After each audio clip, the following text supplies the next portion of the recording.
बिस्मिल्लाहिर्रहमानिर्रहीम। अस्सलाम वालेकुम स्टूडेंट्स। चलें स्टूडेंट्स, अब रिमेनिंग जो हमारी टाइप्स रह गई थी आज उस वाले से पढ़ते हैं हम। तो यहाँ पे हमारे पास क्या है, नेक्स्ट हमारे पास जो है वो डायगोनल मैट्रिक्स। अब डायगोनल मैट्रिक्स क्या है, इसमें क्या कह रहा है, आ स्क्वायर मैट्रिक्स। पहले तो क्या होना चाहिए, a square matrix. Square matrix तो पहले तो क्या होना चाहिए इसमें, a square matrix in which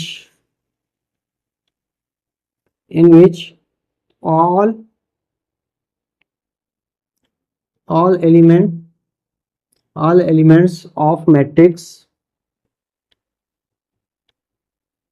all elements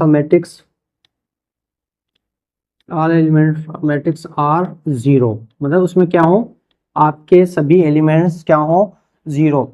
accept, सिवाय, except at leading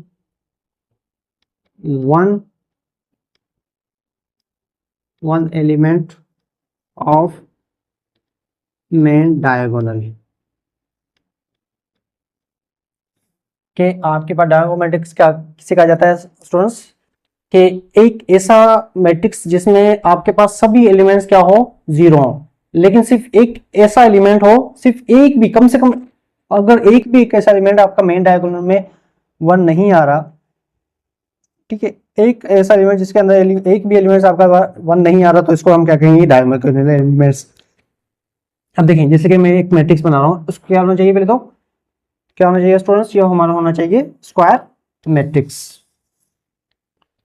square matrix का मतलब जिसके अंदर रोज और कॉलम्स क्या हो, इक्वल हो। जैसे कि मैं ये बना रहा हूँ, ठीक है, जैसे लिखूँ मैं यहाँ पे 2 0 क्या है 0 4, ठीक है, तो यहाँ पे ये आ रहा है हमारा 2 0 0 4।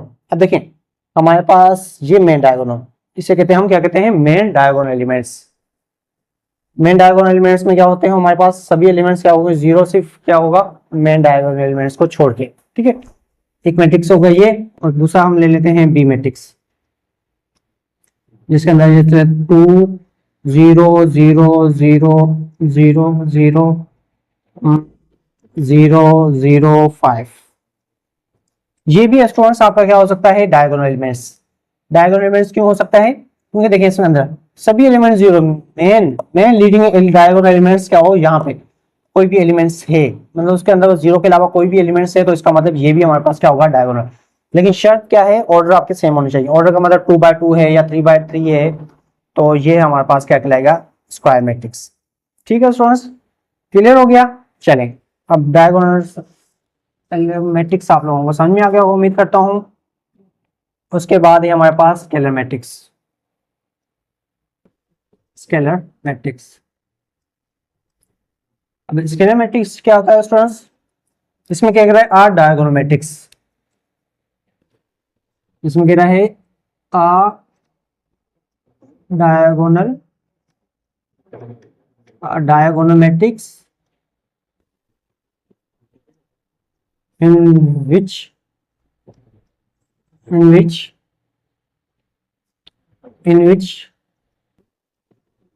elements are same। Diagonal matrix, scalar matrix क्या होना चाहिए, तो डायगोनल मैट्रिक्स होना चाहिए। डायगोनल मैट्रिक्स का मतलब स्क्वायर मैट्रिक्स होना चाहिए, स्क्वायर मैट्रिक्स 2 by 2 होना चाहिए। लेकिन इसमें क्या कहेगा, जो डायगोनल एलिमेंट्स हैं वो क्या होने चाहिए, सेम होने चाहिए। डायगोनल एलिमेंट्स क्या होने चाहिए, सेम होने चाहिए। जैसे कि अगर मैं सेट बनाता हूँ, ए मैट्रिक्स बना रहा हूँ, जैसे 1, सॉरी यहाँ पे 1 के अलावा लेता हूँ, यूनो मैट्रिक्स बन जाए, तो ये क्या 2 0 0 2, ठीक है। जैसे ये हो गया हमारे पास, या जैसे ए, बाकी 0 0 0 0 0 0, ठीक है।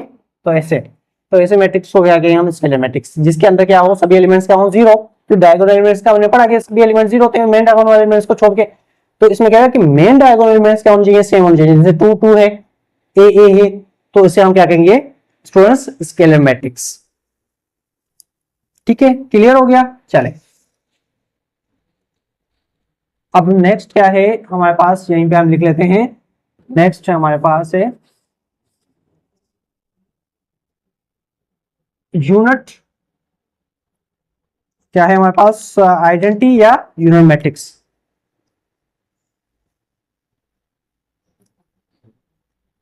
आइडेंटिटी या यूनिट, आइडेंटिटी या यूनिट मैट्रिक्स। इसमें क्या है, diagonal elements in which all elements क्या होगा, इक्वल। अब यूनिट से ही पता चल रहा है, यूनिट हमें कह सकते हैं, जैसे यूनिट सेट पर आता ना, यूनिटी सिंगलटन सेट पर था जिसके अंदर एलिमेंट्स क्या थे, 1। और diagonal elements in which all elements are equal to 1, मतलब जिसके अंदर सभी एलिमेंट्स क्या हो, इक्वल टू हो 1, इसे कहते हैं हम यूनिट मैट्रिक्स। इसको हमेशा क्या करते हैं, आई से रिप्रेजेंट करते हैं, I2 लिख लेते हैं। जैसे मतलब क्या है हमारे पास 1 0 0 1, I2 का मतलब है जिसके अंदर 2 रोज को हो, ठीक है। जैसे अगर हम मैं कह I3 मतलब 3 रोज 3 कॉलम होंगे, तो 1 1 1, बाकी रिमेनिंग क्या होंगे, 0 0 0 0 0, ठीक है। तो इसे हम क्या कहते हैं, आइडेंटिटी मैट्रिक्स, या जिसे हम कह सकते हैं यूनिट मैट्रिक्स। ठीक है स्टूडेंट्स, क्लियर हो गया? उम्मीद करता हूं कि आइडेंटिटी मैट्रिक्स और यूनिट मैट्रिक्स के हवाले से आप लोगों को पता चल गया होगा। चलें अब नेक्स्ट आगे चलते हैं। नेक्स्ट हमारे पास है ट्रांसपोज ऑफ अ मैट्रिक्स। अब ये उसमें तो क्या था, ट्रांसपोज ऑफ अ मैट्रिक्स क्या है, ट्रांसपोज ऑफ अ मैट्रिक्स। अब ऐसा मैट्रिक्स क्या हो, a matrix is obtained by interchanging the rows into columns। क्या है कि कैसा मैट्रिक्स जो हमारे पास बने, a matrix that is obtained by interchanging। अब क्या है यहाँ पे वर्ड जो मेन है, interchanging the rows into columns or the, या ऐसे हम कह सकते हैं or the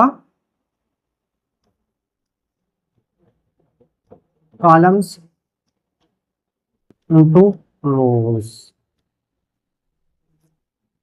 A matrix that is obtained by interchanging the rows into columns or the columns into rows, मतलब एक ऐसा मैट्रिक्स जो जिसमें रोज कॉलम में चेंज हो रही हो तो या कॉलम्स रोज में चेंज हो रही होती हैं, तो उसे हम क्या कहते हैं students, row matrix, sorry transpose of matrix.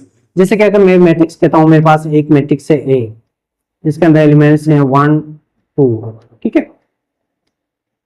अब इसका ऑर्डर देखें तो क्या है, हमारे पास 2 by 1 है। इसका मैं ट्रांसपोज करूंगा तो इसको ए, यहां पे मैं ऐसे लिखूंगा, ठीक है। ए ट्रांसपोज का मतलब है कि ए और उसके ऊपर पावर समझो कि पावर स्मॉल की लिख लूंगा, तो ये क्या हो रहा है, हमारे पास ट्रांसपोज हो रहा है। तो ये कैसे हो जाएगा, तो इसको लिखेंगे हम 1 2, 2 by 1 था, ये हो जाएगा 1 by 2। अब क्या था इसमें, अब देखें ये आपके पास रोज थी, तो ये कॉलम था, 1 और 2 क्या था, कॉलम था। अब ये 1 2 क्या बन गया, आपका रो बन गया, ठीक है।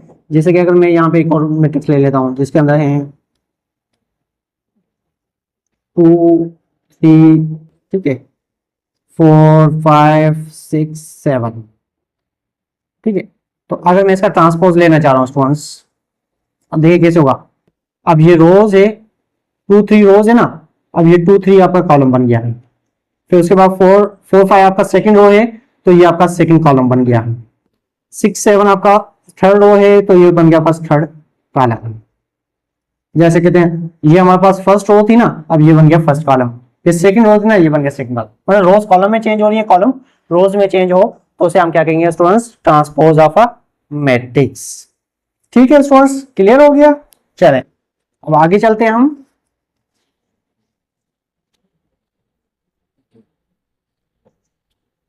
इसके बाद नेक्स्ट क्या है स्टूडेंट्स, साइमेट्रिक मैट्रिक्स। साइमेट्रिक, अब पहले ये उसमें होता था, प्रॉपर्टीज में होता था, अब ये मैट्रिक्स में भी आने लग गया साइमेट्रिक मैट्रिक्स, ठीक है। अब साइमेट्रिक मैट्रिक्स का क्या कह रहा है, स्क्वायर मैट्रिक्स। अब पहले क्या है, इसकी शर्त क्या है, स्क्वायर मैट्रिक्स के आपका क्या होना चाहिए, स्क्वायर मैट्रिक्स। स्क्वायर मैट्रिक्स का मतलब है कि ऑर्डर्स क्या होने चाहिए, आपके सेम होने चाहिए। साइमेट्रिक मैट्रिक्स से क्या कहेंगे स्टूडेंट्स, जिसके अंदर क्या हो, स्क्वायर मैट्रिक्स होना चाहिए। तो square matrix in which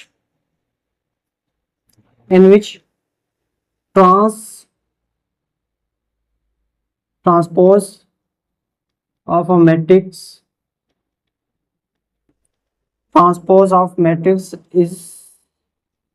is equal to itself।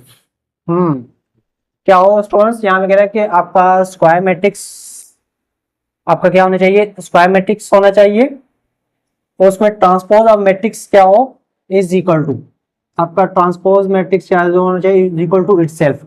मतलब एक ऐसा मैट्रिक्स बनाएं जिसके अंदर अगर हम ऐसा मैट्रिक्स हो कि इसका अगर ट्रांसपोज भी कर रहे हो तब भी हमारे पास वो क्या है, सेम है। जैसे मैं कहता हूं कि ए मैट्रिक्स है वो आपका इक्वल आए ए ट्रांसपोज के ही, क्या हो, एक ऐसा मैट्रिक्स जिसके अंदर हमारे पास क्या हो, सेम ही है। जैसे कि अगर मैं मैट्रिक्स एक लिखता हूं, ठीक है, और जिसके अंदर एलिमेंट्स हैं, जैसे कि अगर मैं कहता हूं यहाँ पे हमारे पास क्या है, 1 1 2, ठीक है, 1 2 2 4, ठीक है। अब इसके अंदर मैं अगर देखूं स्टूडेंट्स, अब ये क्या है हमारे पास, अगर मैं इसका ट्रांसपोज करूं, फर्स्ट रो है ना, फर्स्ट कॉलम बन गया 1 2, सेकंड रो है, सेकंड कॉलम बन गया 2। अब देखिए ए मैट्रिक्स 1 2 2 4 था और ए ट्रांसपोज भी क्या है 1 2 2 4 आ रहा है ना सेम।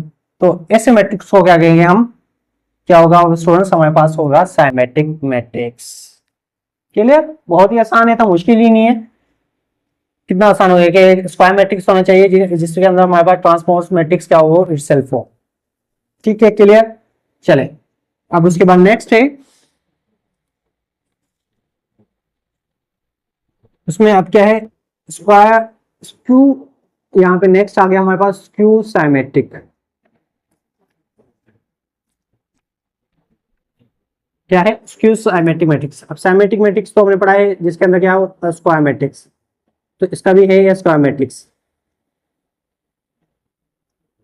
स्क्वायर मैट्रिक्स क्या हो, इसमें क्या हो, square matrix in which transpose of a matrix, इसमें क्या है, transpose of matrix is equal to negative to itself. इसके अंदर क्या हो, जो आपके पास स्क्वायर मैट्रिक्स हो, ट्रांसपोज क्या हो, इक्वल टू इटसेल्फ तो हो, लेकिन क्या हो, नेगेटिव ही हो। जैसे कि अगर मैं कहता हूं कि एक मेरे पास मैट्रिक्स था ए, अब उसका अगर मैंने ट्रांसपोज लिया तो वो किसके बराबर हो गया, -a की, ठीक है, या ए जो इक्वल हो जाएगा आपके ट्रांसपोज के, ठीक है। तो इसे हम क्या कहते हैं, इसको साइमेट्रिक मैट्रिक्स। क्लियर। जैसे कि अगर मेरे पास एक मैट्रिक्स है ए,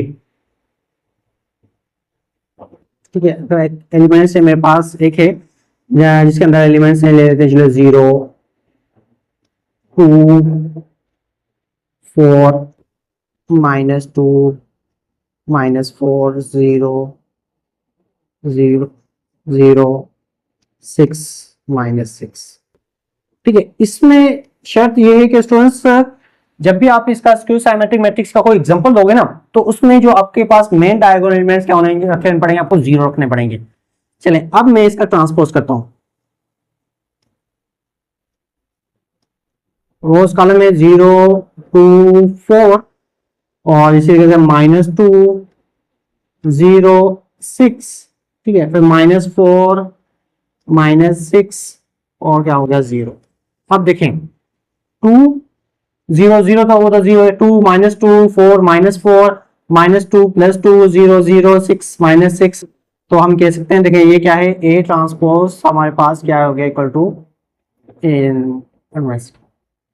क्या हो रहा है हमारे पास, कि ट्रांसपोज करने से वो क्या हो रहा है हमारे पास, नेगेटिव बन रहा है। तो इसे ऐसे मैट्रिक्स को हम क्या कहेंगे स्टूडेंट्स, स्क्यू साइमेट्रिक मैट्रिक्स। ठीक है स्टूडेंट्स, तो यहीं पे हमारे पास क्या होगी, टाइप्स ऑफ मैट्रिसेस क्या हो गई, ये कंप्लीट हो गई है। तो इससे पहले कुछ हमने पहले पढ़ी थी टाइप्स, और कुछ आज पढ़ी हैं, तो इसके साथ साथ हमारे पास क्या हो गई हैं, टाइप्स ऑफ मैट्रिसेस कंप्लीट हो गई हैं। ठीक है, अब उसके बाद कुछ और चीजें हैं, एडिशन है, सब्ट्रैक्शन है, मल्टीप्लिकेशन है, डिवीजन है, प्रॉपर्टीज है।